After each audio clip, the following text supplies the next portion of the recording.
Hello, and welcome to Chaos and Science. Today, we will be discussing many things. such as... You chopped it up again.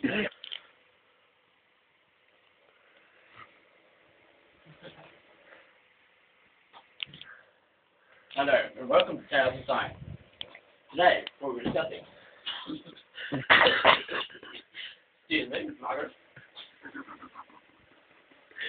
Simply, the birds and the bees, and why men get buried. And why men get buried. Thank you for joining me. And now we move on to our first story. The birds and the bees. Many sleep with birds and bees in some type of talk to their family about the sexual intercourse of female and male making babies. But I'm here to tell you bluntly, birds and bees is not just that. Birds and bees is much more. For example, birds, soup, and bees, tea. Now to our next subject. Why men get boners. Men get boners because a triggered anomaly in their hormonal structure is triggered when they see some type of sexual activity going on in front of them. But many are wrong. Boner can be more dangerous than you think. It is a hard fashion of sort. For example, getting me before a guy's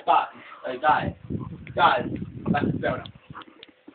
It's caused by the overdose of the drug that will give you a boner, Viagra. This causes sexual transfusion in the male, which causes their pants to rip immediately as the penis enlarges, out of control. For example, if I was to put my hand here, if I was to take the drug Viagra, my hand or my penis would be here. This is the immediate effect of Viagra. Hard as a rock. However, many perceive this as disgusting and rude. I perceive it as something very sexual and lovely. My wife loves it. And that concludes our today's session of a lesson in science and tales. Good night and farewell, and may the science be with you.